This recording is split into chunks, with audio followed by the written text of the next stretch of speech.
জুলাই সনদ বাস্তবায়নে কাজ করছে বিএনপি সরকার। দায়িত্ব নেওয়ার 5 মাসে সর্বোচ্চ গুরুত্ব গণতান্ত্রিক পুনর্গঠন ও অর্থনৈতিক খাতে।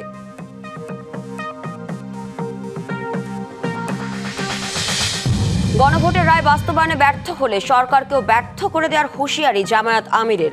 সংবিধান সংস্কার না হলে নতুন সংবিধানের দাবি।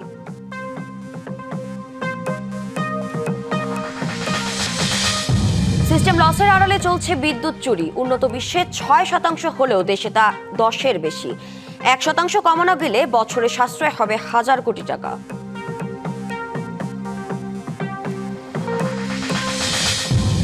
কথাসাহিত্যিক হুমায়ুন আহমেদের 14তম মৃত্যুবার্ষিকী আজ। পাঠক অনুরাগীদের কাছে এখনও অমলিন গল্পের জাদুকরের অনবদ্য সব সৃষ্টি।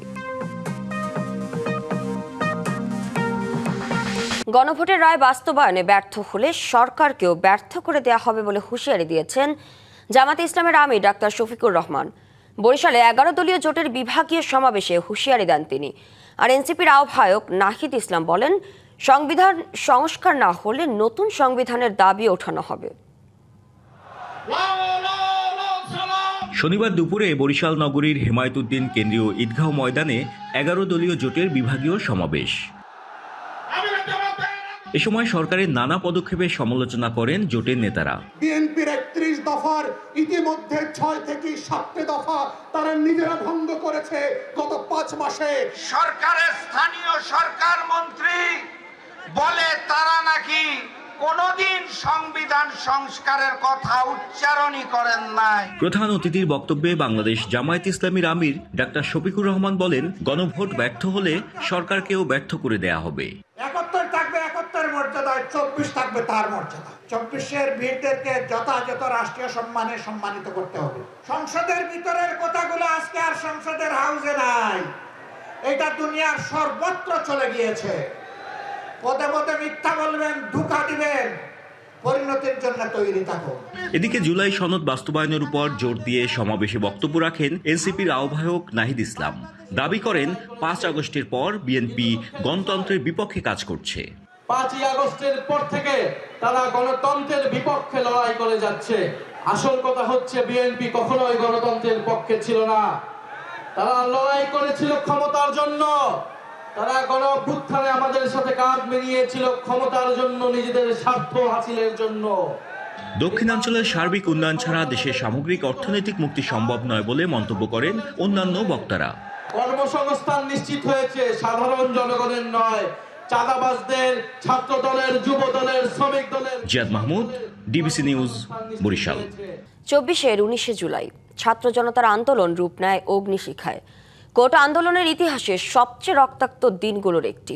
এদিন রাজধানী সহ সারা দেশে আন্দোলনরত ছাত্র জনতার সঙ্গে আইনশৃঙ্খলা বাহিনীর দিনভর সংঘর্ষে প্রায় 100 মানুষের প্রাণ যায়।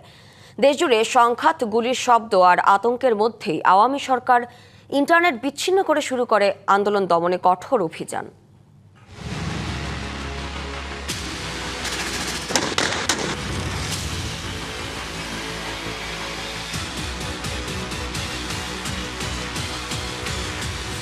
19 জুলাই গণঅভ্যুত্থানের অন্যতম রক্তাক্ত একদিন।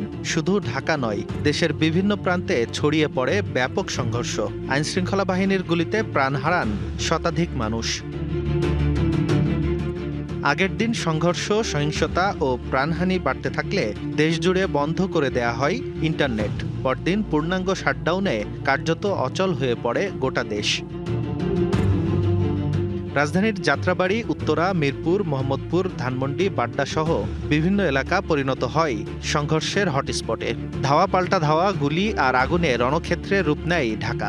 ছাত্র জনতার সঙ্গে আইনশৃঙ্খলা বাহিনীর সংঘর্ষে রাজধানীতেই নিহত হন অন্তত 44 জন। ঢাকার বাইরেও ছিল একই চিত্র। নরসিংদী, নারায়ণগঞ্জ, মাদারীপুর সহ বিভিন্ন জেলায় সংঘর্ষে প্রাণ হারান অর্ধশতাধিক মানুষ।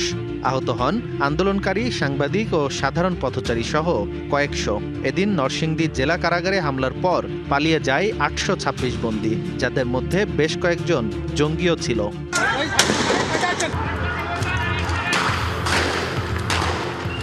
নির্বিচার গুলি ও প্রাণহানির ঘটনায় ক্ষোভ ছড়িয়ে পড়ে সমাজের বিভিন্ন স্তরে। সংহতি জানিয়ে রাজপথে নামেন অভিভাবক, শিক্ষক, সাংস্কৃতিক কর্মী সহ বিভিন্ন শ্রেণী পেশার মানুষ। পুরো বাংলাদেশের মানুষ একসাথে, কোনো দল নাই, কোনো ধর্ম নাই, বর্ণ নাই, শুধু একটাই চাওয়া যে যারা এভাবে অন্যায়ভাবে ক্ষমতায় আছে, যারা স্বৈরাচার হয়ে উঠেছে, যারা ক্ষমতায় টিকে থাকার জন্য মানুষকে হত্যা করছে, তাদের বিরুদ্ধে আমরা রাস্তায় নামছি, কারণ আমাদের দেয়ালে পিঠ ঠেকে গিয়েছে। পরিস্থিতি নিয়ন্ত্রণে আনতে সেদিন রাতেই কারফিউ জারির সিদ্ধান্ত নেয় সরকার। একই সঙ্গে আইনশৃঙ্খলা বাহিনীকে কঠোর ব্যবস্থা নেয়ার নির্দেশ দেওয়া হয়। এটা অবশ্যই কারফিউ এবং এখানে শুট এট সাইটও আছে। এদিকে আন্দোলনের প্রতি পূর্ণ সমর্থন জানায় বিএনপি। কমপ্লিট শাটডাউন কর্মসূচির প্রতি আমাদের অব্যাহত পূর্ণ সমর্থন আবারও ঘোষণা করছি। 19 জুলাই মধ্যরাত থেকে কার্যকর হয় কারফিউ। আরও অনিশ্চয়তার দিকে এগিয়ে যায় দেশের পরিস্থিতি। Anjam Khalek, DBC news, Dhaka.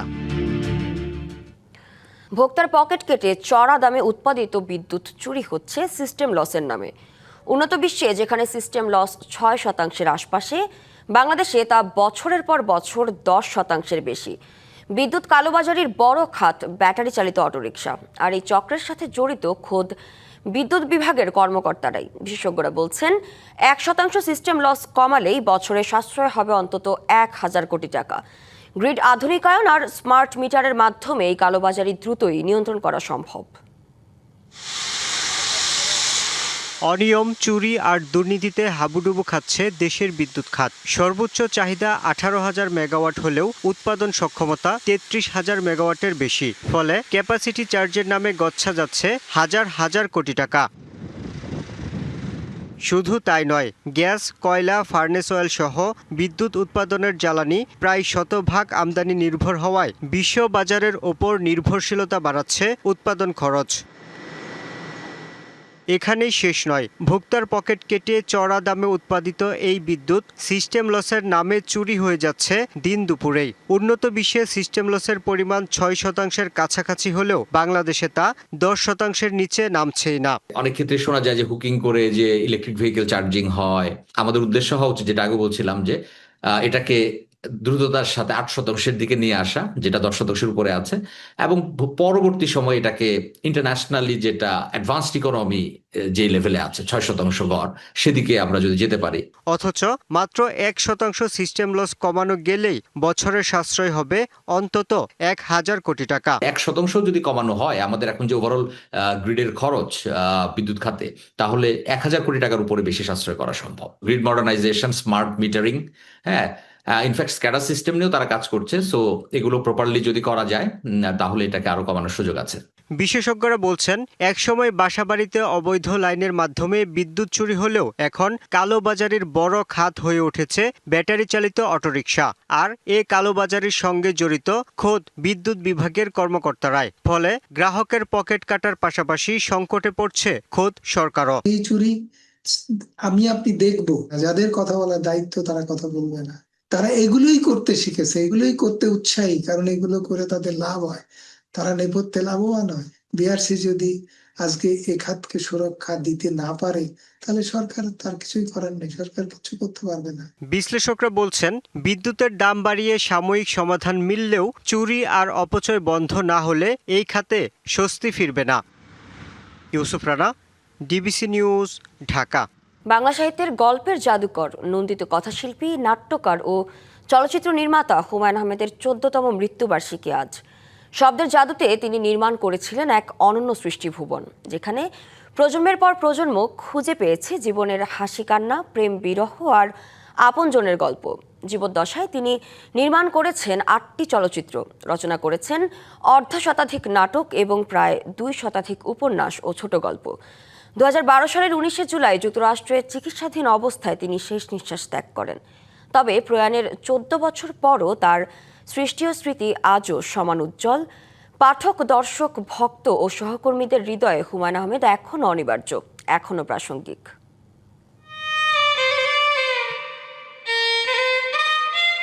আচ্ছা, হিমু কি তবে মহাপুরুষ হতে পেরেছে? সে কি এখনো পথে পথে হেঁটে বেড়ায়? রূপা কি এখনো নীল শাড়ি পরে হিমুর অপেক্ষায় থাকে? মিসির আলী কি পারেন জটিল সব রহস্যের সমাধান দিতে? শুভ্র কি পেয়েছে নতুন কোনো বইয়ের সন্ধান? এসব প্রশ্নের উত্তর হয়তো আর পাওয়া যাবে না, কারণ ঠিক 14 বছর আগে হিমু মিসির আলী স্রষ্টা সামিল হয়েছেন অনন্ত যাত্রায়। তবে স্রষ্টার উপস্থিতি রয়েছে সৃষ্টির মধ্যেই, তাই তো পাঠক, ভক্ত, অনুরাগীদের মাঝে হুমায়ুন আহমেদ এখনো অন্যরকম এক আবেগের নাম। স্যার চলে যাওয়ার 14 বছর, হ্যাঁ, এখনো পর্যন্ত আমরা স্যারের সেই শূন্যতাকে আঁকড়ে ধরে এবং হিমুটাকে হচ্ছে কি করে যাপন করে যাচ্ছি আজ পর্যন্ত। ওনার লেখার মধ্যে যে ধরনের ধাঁচ ছিল, যেটা বর্তমান সময়ে কিংবা অন্যান্য লেখকদের মধ্যে আমরা সেভাবে পাইনি, ওনার লেখার মাধ্যমে আমাদের মধ্যে অবশ্যই সবসময় বেঁচে থাকবেন। লেখক হিসেবে যেমন পেয়েছেন জনপ্রিয়তা, তেমনি নির্মাতা হুমায়ুন আহমেদের হাত ধরে দেশের অভিনয় অঙ্গনে এসেছেন অসংখ্য অভিনয় শিল্পী, যারা আলো ছড়িয়েছেন রূপালী পর্দাতেও। তেমনি একজন অভিনেতা মাহফুজ আহমেদ। হুমায়ুন আহমেদ যার কাছে ছিলেন একজন অভিভাবক, একজন বন্ধু। যতদিন বৃষ্টির ফোঁটা পড়বে হুমায়ুন আহমেদ থাকবেন, যতদিন জ্যোৎস্না থাকবে হুমায়ুন আহমেদ থাকবেন, যতদিন হলুদ থাকবে হুমায়ুন আহমেদ থাকবে না? আমার তো মনে হয় থাকবে। কাজে হুমায়ুন আহমেদ আছেন, থাকবেন, আমাদের ভালোবাসবেন এবং আমরা ওনাকে আঁকড়ে থাকব। সাহিত্য, টেলিভিশন নাটক কিংবা চলচ্চিত্র সব মাধ্যমেই আলাদা এক মাত্রা যোগ করেছেন হুমায়ুন আহমেদ। হুমায়ুন আহমেদ এই যে খুব সাধারণ কথাবার্তাকে এমনভাবে নাটকের সংলাপে নিয়ে আসছেন, যেটা খুবই ইন্টারেস্টিং ছিল এবং আমরা খুব এনজয় করতাম। তা আমাদের দুর্ভাগ্য যে উনি আমাদের ছেড়ে অনেক আগেই চলে গেছে। প্রথম তার যে উপন্যাসটা পড়ি সেটা আগুনের পরশমণি, বিচিত্রা পত্রিকায় সংখ্যায় সম্ভবত এটা প্রকাশিত হয়েছিল এবং পড়ে আমার কাছে এর আগে এরকম সাহিত্য আমি পড়ি, একদম আমি পড়ার পরেই আমার মনে হয় যে এটা তো অন্যরকম লেখা। পৃথিবীতে ফিনিক ফোটা জ্যোৎস্না আসবে, শ্রাবণ মাসে টিনের চালে বৃষ্টির সেতার বাজবে, তবে সেসব অলৌকিক শব্দ শোনার জন্য হুমায়ুন আহমেদ আজাদ আমাদের মাঝে নেই। তবে হুমায়ুন আহমেদের সৃষ্ট কালজয়ী চরিত্রগুলোর মধ্য দিয়ে পাঠক, ভক্ত, অনুরাগীদের হৃদয়ে তিনি বেঁচে থাকবেন অনন্তকাল। আরিফ হক, ডিবিসি নিউজ, ঢাকা। পুলিশের আলোচিত সাবেক মহাপরিদর্শক বেনজির আহমেদ ও তার পরিবারের সদস্যদের বেনামে বান্দরবানে রয়েছে 100 একরের বেশি জমি। দুদকের মামলার পর এসব সম্পত্তি জব্দ করা হয়েছে।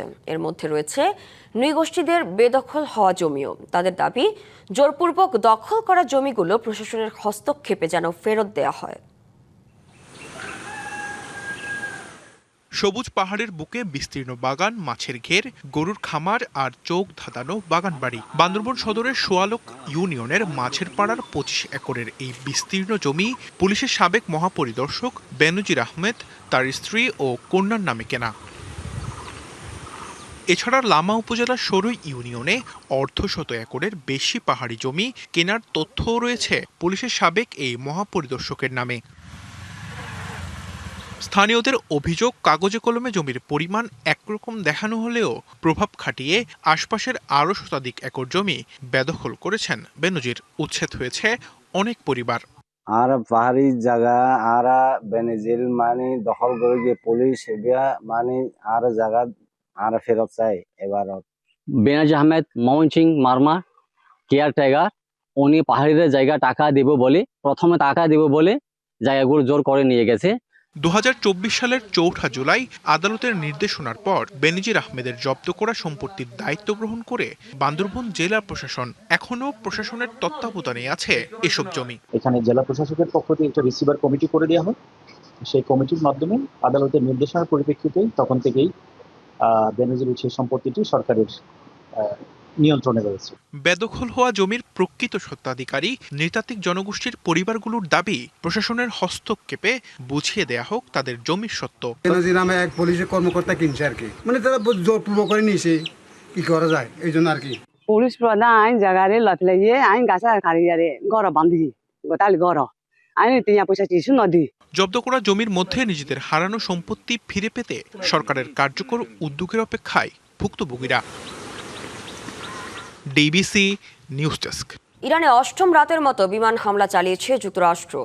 হামলার জবাবে ইরাকের উত্তরাঞ্চলে মার্কিন সমর্থিত কুর্দিস্তান ফ্রিডম পার্টির ঘাঁটিগুলোতে ব্যাপক হামলা চালিয়েছে তেহরানও। এর আগে জর্ডানের মার্কিন ঘাঁটিতে আইআরজিসির চালানো হামলায় নিহত হয়েছেন 2 মার্কিন সেনা, এখনও নিখোঁজ একজন। এদিকে যুক্তরাষ্ট্রের বিরুদ্ধে চুক্তি লঙ্ঘনের অভিযোগ এনে সমঝোতা স্মারক স্থগিতের ঘোষণা দিয়েছেন ইরানের নতুন সর্বোচ্চ নেতা মোস্তফা খামেনি। অন্যদিকে যুক্তরাষ্ট্র দ্রুত সংঘাত বন্ধ না করলে রক্তক্ষয়ী যুদ্ধ শুরুর হুঁশিয়ারি দিয়েছেন সাবেক আইআরজিসি প্রধান মোহসেন রেজাই। ইরানের রাষ্ট্রীয় টেলিভিশনে দেয়া এক সাক্ষাৎকারে ট্রাম্প প্রশাসনকে সতর্ক করে কথা বলেন তিনি।